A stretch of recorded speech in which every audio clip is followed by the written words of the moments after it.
Welcome to the dark side, Black Rose.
My grandfather led a full life, full of travel, family, love,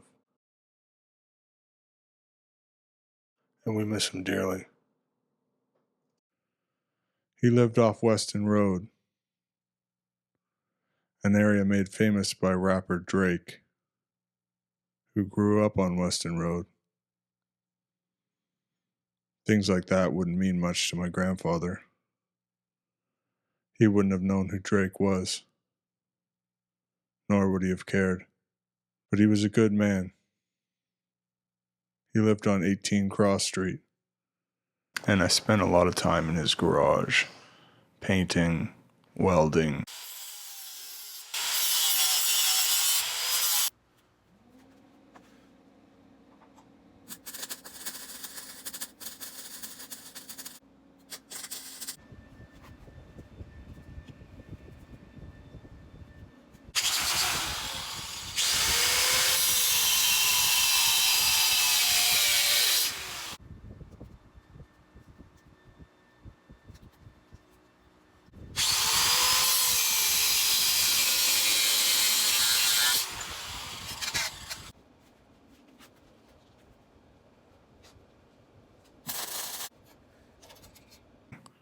Making things that mattered to me very much, like this Cutlass Supreme sculpture.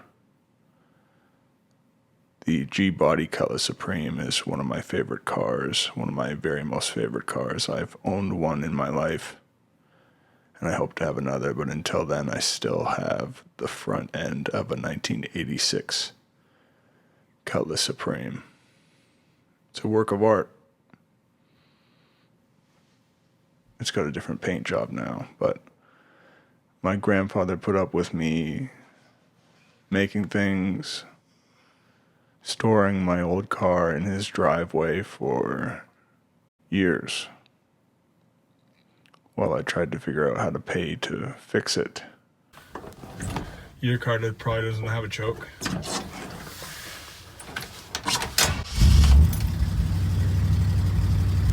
Oh yeah.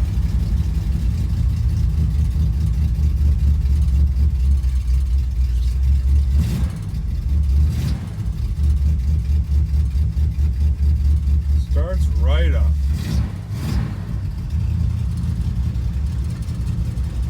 Sounds like a boat.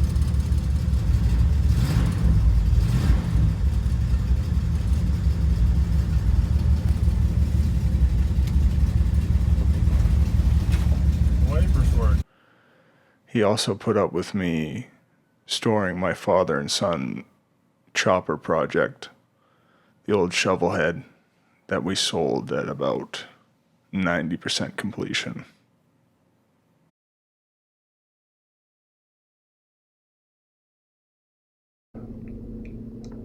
I didn't grow up in the church.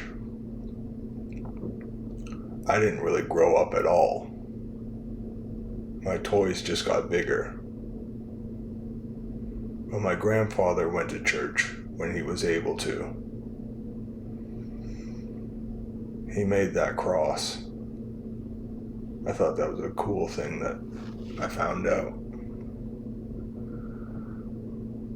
When he died, we had to move the car from his house across the street to the church.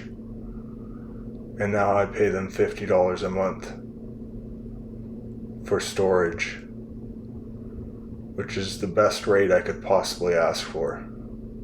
This story isn't about my grandfather. I just miss him, that's all. That's his car there. I still drive it.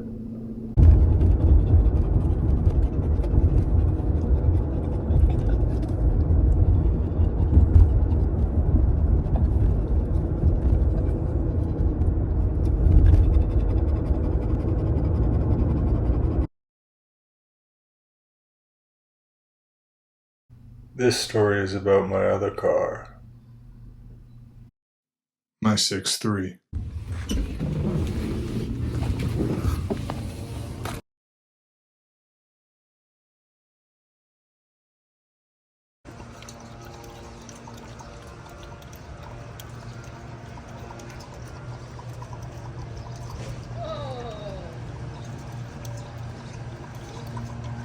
I just finished a 2-year diploma program in journalism at Sheridan College in Oakville, Ontario, Canada. I'm a lifelong learner. I'm in my 30s. And I like to learn as much as I can, because when you stop learning, that's when you start dying. And in order to graduate, I have to do an internship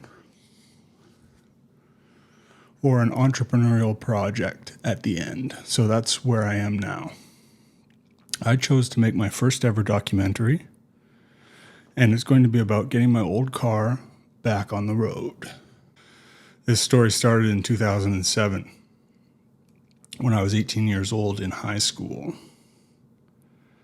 and I was browsing ebaymotors.com, as you do. I live in Ontario, Canada. So why I was looking at American listings for classic cars, I do not recall, but it sounds about right. My dad put a bid on a car for me. The bid was $2,675 on a 1963 Chevrolet Impala 4-door sedan. It had 13-inch wheels and a chain steering wheel.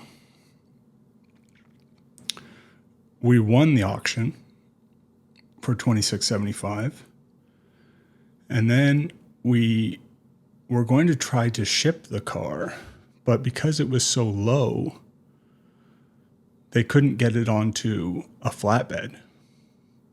The suspension had been lowered by heating it, like not the correct way to do it, but the easy, cheap way to do it is you take a torch to the springs and it'll lower the car. Plus it had 13-inch wheels. It was so low. It looked really cool. But then we had a dilemma. We couldn't ship the car. So we had to fly down to Kansas City.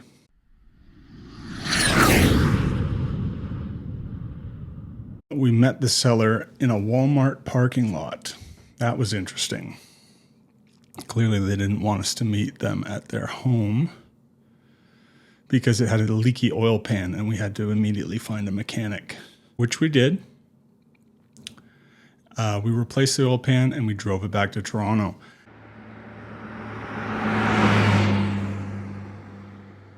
I knew right from the beginning that this car was very special. And one indication was while driving on the highway in the slow lane with a chain steering wheel and no seatbelts, a Ferrari zoomed up in the fast lane and slowed down long enough to check out my car.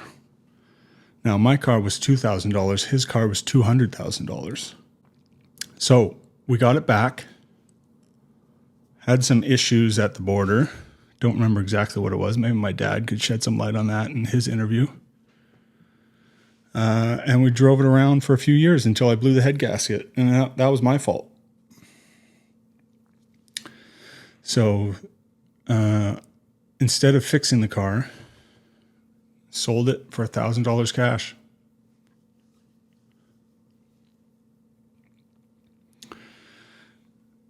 And that's the first part of the story.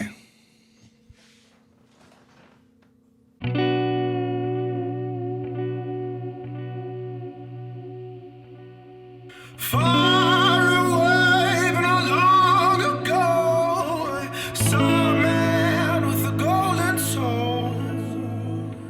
He saw no right, but he spoke no wrong. He wrote no rip, but he sang no song. Today is the day, said to me. I'll cut your chains and I'll set you free. Now there ain't no one to tell you how to fight your fight or to take your bow. But lo, behold, it ain't so nice. A lot of long car rides, a lot of cold, cold nights. 'Cause it ain't that easy being free from yourself when you ain't got no one and no books on your shelf. And now you see I'm free from sin, from love, from pain, or any trouble I've been in. But who needs trouble when you got love? But then who needs love? It's too much trouble for some. So here I am. I've primed the ceiling. I'm going to paint it like this is my Sistine Chapel. I'm thinking I'll put a large rose in each front corner, maybe a dove in the middle. Roses and doves, that's the idea. Nice red roses, white dove, maybe a black background. The interior of the car is black for the most part. I mean, it's a little patchy, different colors, different places, but it's going to stay black. And then the outside is going to get painted, probably with a roller, just gray primer. It's the red oxide primer right now, and I don't like it. Rust is showing through, so I need to sand down the rust. Save my old car. I'll sell the Camry to pay for this car, because the Camry is my grandfather's car. He passed away, so I got that car. But he would want me to save my car. This is my car. Wood wheel.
Here's my new rear deck panel for my Impala project car. Now what I have to do is cut this out. I traced the old one. I'm going to replace the 6x9 speakers with two 8-inch. I've watched YouTube videos on it. So there's that. Let me get to work.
Hello, I am Cindy Sloan. I am Michael Sloan's mother. I am going to tell you about not the first time, but the second time that we purchased the car of Michael's dreams. Michael and his dad found the car of his dreams. He had it for a couple of years and then had to sell. 10 years later, he was looking on Kijiji for 10 minutes, 5 minutes, and typed in the same year, make, model of the car, and could not believe that he found the same car. It made him happy, so it made me happy. Now, he had to work hard to convince me because I couldn't believe that there would be the possibility that it would be the same car. It had to be a different one. It had to be from somewhere else. It had to be a different owner. But as it turned out, it was the same car. That was a moment when everything became clear because the car had previously been in my name. And apparently, even though the car that he found on Kijiji had gone through a couple of owners, it was still in my name. It was the same car. So that was the start of fulfilling the dream of maybe owning the car again. We went together to meet the gentleman that owned the car at that point in time. And I could tell that it was important to Michael. It meant a lot to him. And so I agreed to support him.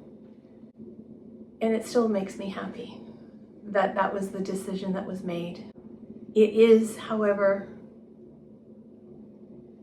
still in my name.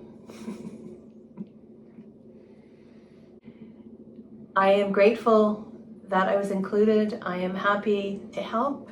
It makes me genuinely happy to see him happy.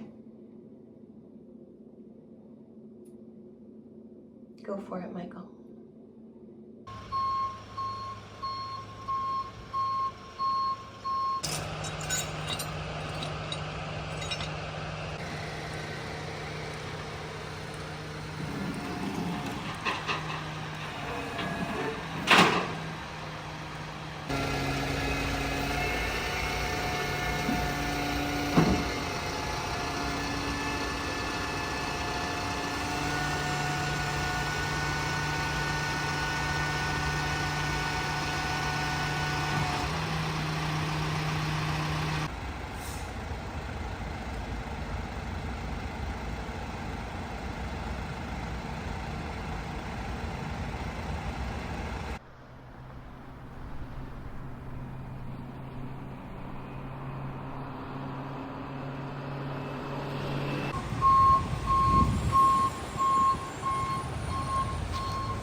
I also have these two A-pillar interior body panel pieces that I'd like to cover in the artificial alligator skin as well to match the rear deck and the future door panels.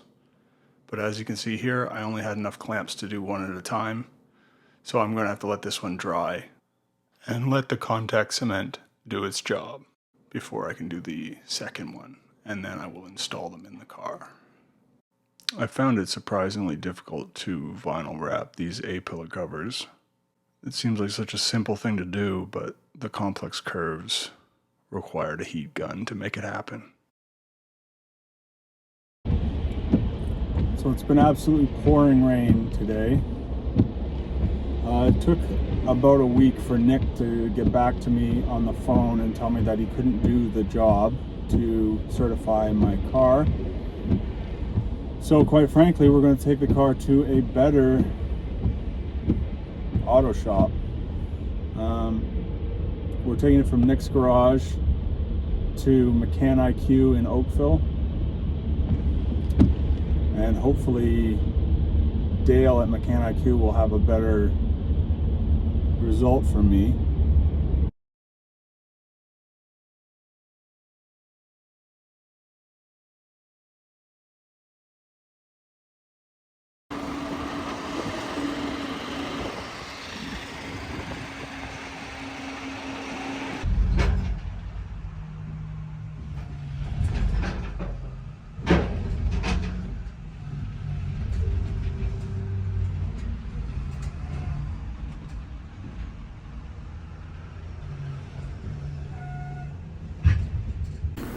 So I've got an ominous feeling about this car now. The crew at Mechan IQ, or Mechanique as I have learned it is called, told me that the car is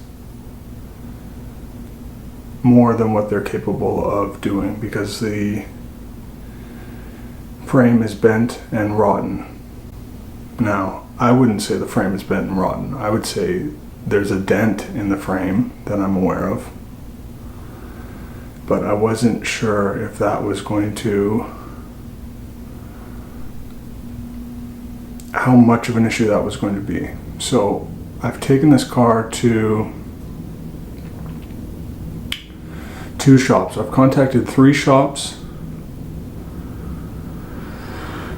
The first was Pat Sear at Serious Garage Works. He does restorations of classic cars, and we determined that my needs did not fit his service. Nick Yanni told me he could do it, and then when it showed up told me he couldn't do it a week later. What I didn't anticipate was how much time was going to be needed for the mistakes that I've made, taking my car to the wrong places. I thought it was the right place. I mean, I thought a mechanic could fix and certify a car, but Nick Yanni, Dale Squires, Pat Sear, all very nice people. I'm sure I don't know them well. My car wasn't there very long, but they're not right for me. So I've heard of Frank at Southside Customs, which is a body shop, and apparently Frank can straighten a frame. Now, as I say, it's not a big dent in the frame. The guy before me hit a rock in a field when he was testing out the car. So now I have to deal with the reality of my deadline.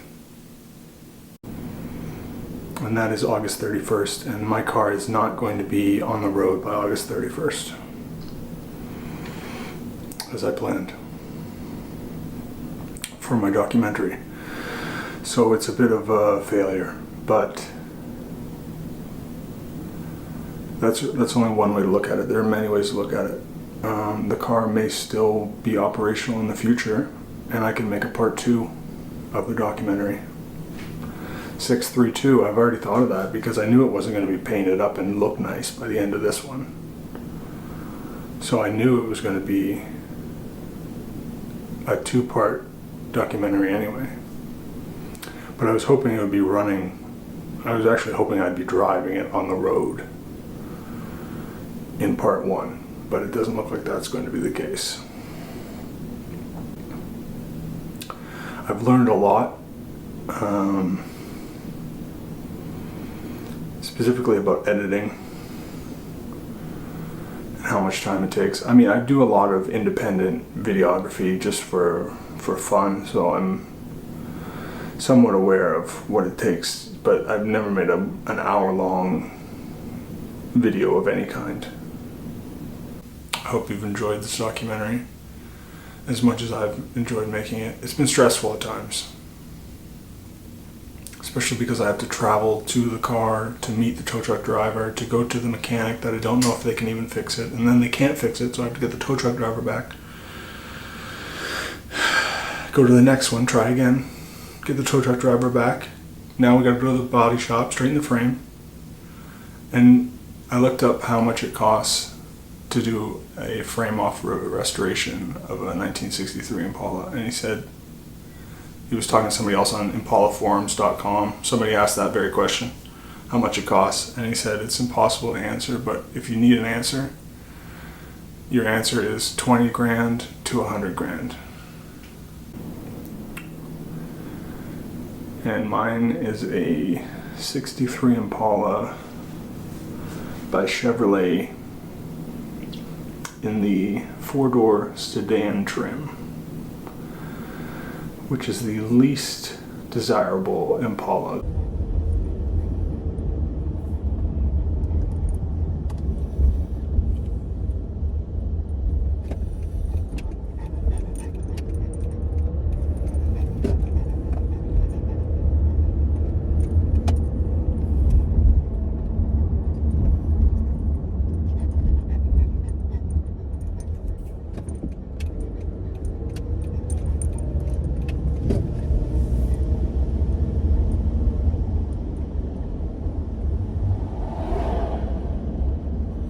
Know where we are, buddy? Because I don't.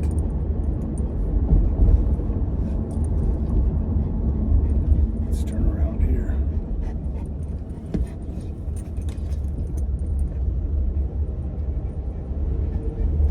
There we go. We're in a maximum 40 area. Okay, so this car, not this car, the other car, the old car. This 1963 Impala is not the bane of my existence because I love the car, but it is getting harder and harder to justify rebuilding it because I don't have very deep pockets.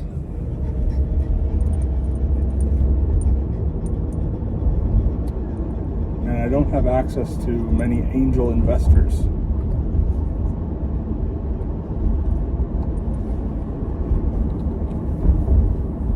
So this documentary is about my old car getting back on the road, and it's not going to be back on the road by the deadline. So rather than trying to extend the deadline, I think I'm going to have to adapt the documentary. So far I have half of it finished.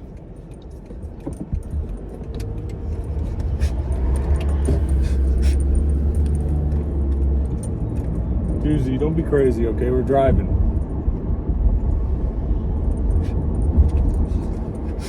Don't be crazy, big boy. Don't be crazy. Okay, we're in a 30. Gotta go 30, and it begins.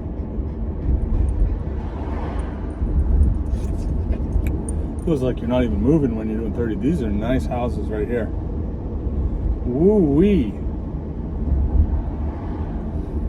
I think we're in Clarkson right now. This is the route I used to take to go to primary school, I do believe. Yes, it's all coming back to me now. Haven't been in Clarkson in a little while through these parts. Train tracks.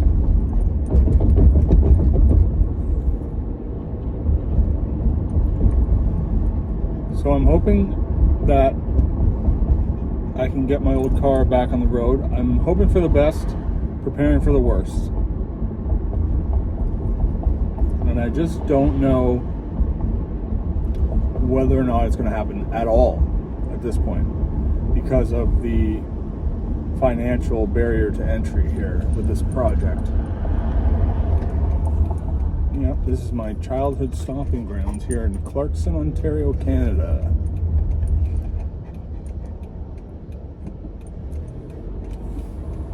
Got the dash cam recording Doozy and I on a little trip. Hold on, buddy. Here we go. There you go, bud. This area reminds me of Andrea Canonico.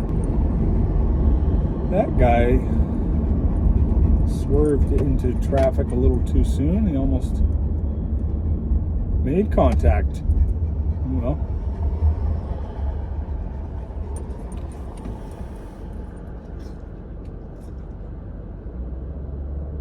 stopped here at the red light.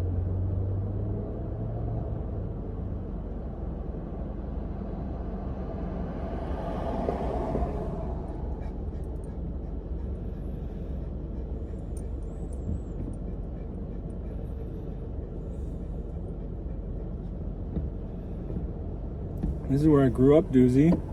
I know you're just a baby boy. But when I was a baby boy, this is where I was living.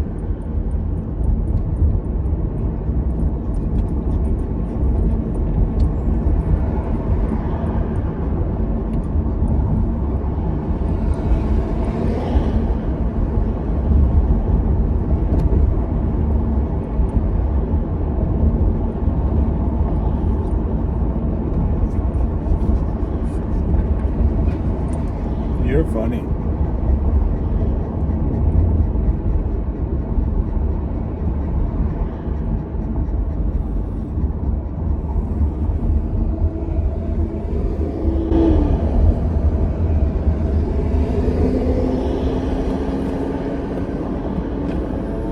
Probably should have had the window up so you could hear me.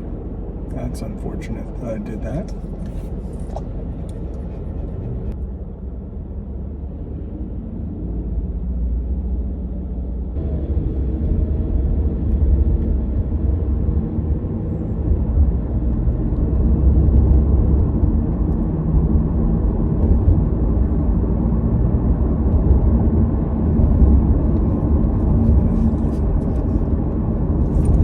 You're funny.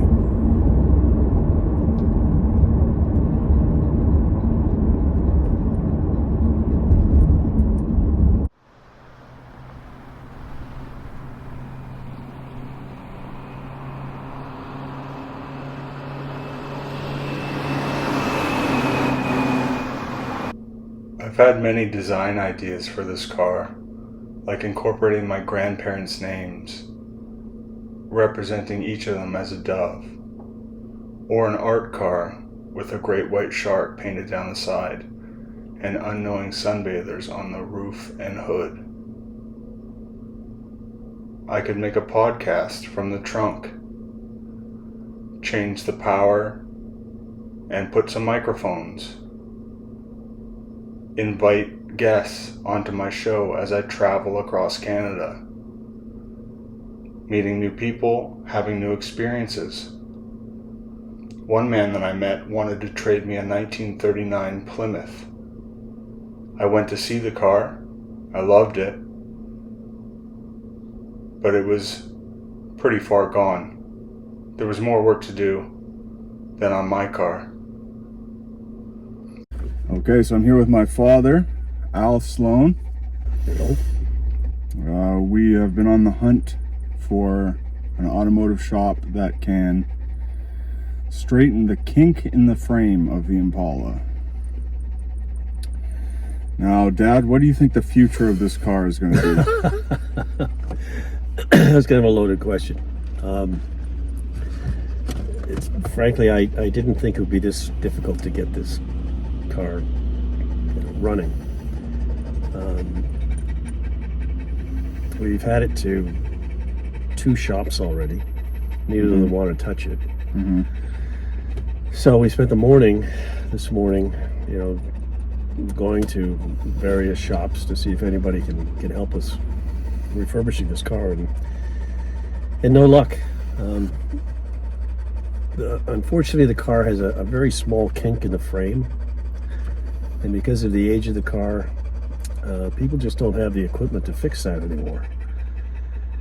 So we got a couple of names of maybe 2 guys that might be able to do it, but they're in Hamilton. So anyway, kind of discouraging, but we'll keep going for the time being anyway, and see if we can get the thing resurrected. Okay, so who did we see today? first of all, we went to Custom Car Revivers. Was that what it's called? Classic Car Revivers. Classic Car Revivers. And of course, their website was outdated, so we went to the wrong place. So then we called the guy because apparently he had moved, and he only does mobile work now, so he doesn't have a shop. Right. So I'm not sure how that could work. So that didn't work out. Anyway, then we headed back to Oakville and found a place on Spears Road called Bronte. Elite Rims is what it was called. And they said that they could do the mechanical work, but they couldn't fix the frame. So they recommended us to another fellow who does collision work, Eric. We went out to see him, and he said no, he couldn't do it. So he recommended another company, Action Collision, I think it was. Action Collision, yeah. Action Collision. Very nice gentleman there. He explained to us that we were going to have difficulty getting this done because, again, because of the age of the vehicle, and very few people specialize in this sort of work any longer. What he recommended was, a couple of places in Hamilton. That seems like a long way to take it, but he also recommended that we have a frame from the southern states shipped here. That seems a little excessive, given the fact that the car isn't worth that much. So anyway, again, we've seen half a dozen people about this car so far, and nobody's willing to take it on. So that's where it stands.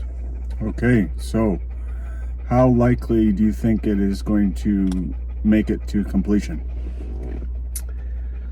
Well, if you'd asked me that question this morning, I would have said 100%. Right. Now it's it's looking less and less likely. Less and less likely. That's Unfortunately. right. Because I know you really like this car. I love the car. Yeah. But I guess you have to be practical about it as well. We have a history with the car. We flew down to Kansas to get the car and drove it back, and yeah, it was a good, fun trip. That was a good trip. Lots of good memories. And then we purchased the car again 10 years later with the frame kinked. Not knowing that. Not knowing specifically that the frame was kinked. We knew that there was a collision on the front passenger quarter panel, but we didn't know the frame was affected. So now we do, and we are learning how much of an obstacle that is towards getting the car back on the road. Yeah, it's unfortunate. However, I won't say that the project's dead. I mean, we're going to do some more research this afternoon. Yeah. And see if we can figure something out. But if we can't, then, unfortunately, I think we'll be on to the next project. Yeah, there may not be a 632, the part 2 of the documentary, as I was hoping may be the case. Yeah. But we'll see how it goes in the future. So what's the next step? Well, I think as we said, we're going to do some more research on the whole frame thing, see if we can figure that out. It'd be nice to find somebody fairly local because it gets quite expensive shipping the car back and forth between these shops. So right. That's what I'll do this afternoon anyway. I'll do some research on somebody who can fix an old frame. I mean, if we can get that done at a reasonable price, then I'm quite comfortable with this Elite Rims place that they can probably fix the whatever else is wrong with it to get it safety. Okay, so we need to move the car from Mechanique on Wednesday, so we may be moving it back to the church. Yeah, I would say that's probably what's going to happen. Okay. At this point. And I was hoping we'd be able to just move it from Mechanique to one of these places in Oakville and be done with it, but it doesn't look like that's going to happen, so probably go back to the church for storage. Okay, well, fingers crossed, and we'll see how it goes in the future. Thank you very much for this interview, Dad. Okay. And thank you for everything you've done with this car so far. I really appreciate it. Anyway, enjoyed it. And we'll see what we can do. Okay.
Painting is a lot like life, you know?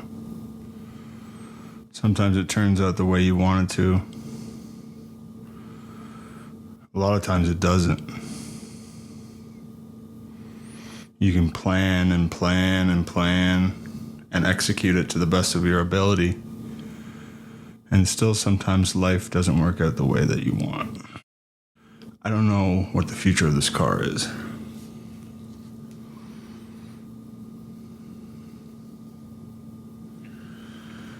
I hope there's a future for this car. I hope it's not destined for the auto wrecker, because I think it's worth saving. But with the frame issue, it's going to be a challenge. Maybe Frank can do it. Maybe he can't.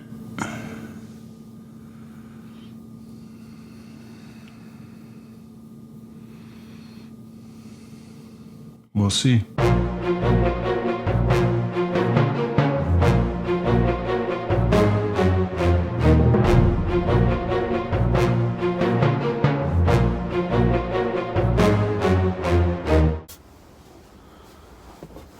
Yo, I'm gonna do the Mag Show podcast just like this. Cruising around in the old 6.3.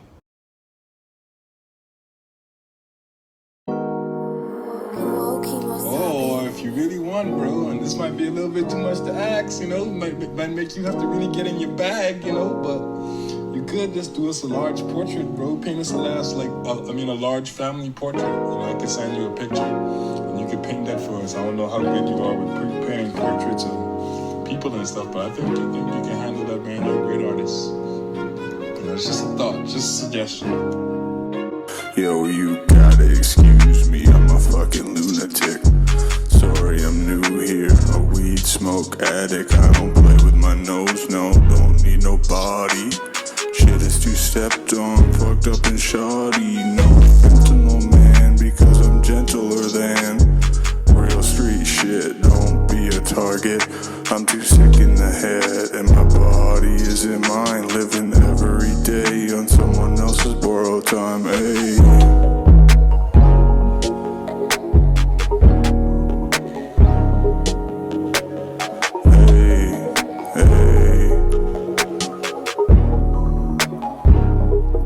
I got diamonds in my pinky ring and diamonds in my lungs. Climbing up the ladder, I skipped a couple rungs. That's a lie, one's a sapphire, but the line was so fire. That's a lie, one's a sapphire, but the line was so fire.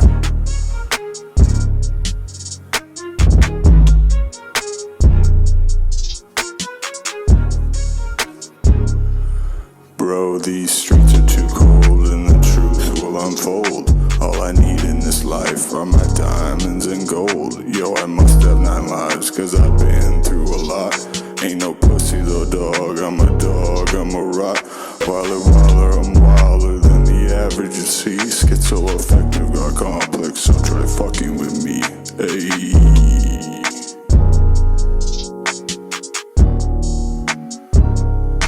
I got diamonds in my pinky ring and diamonds in my lungs. Climbing up the ladder, I skipped a couple rungs. That's a lie, one's a sapphire, but the line was so fire. It's a lie, one's a sapphire, but the line was so fire.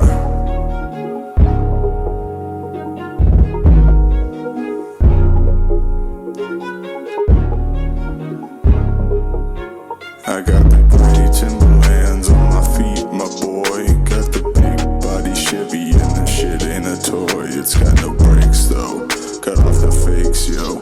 I'm a diamond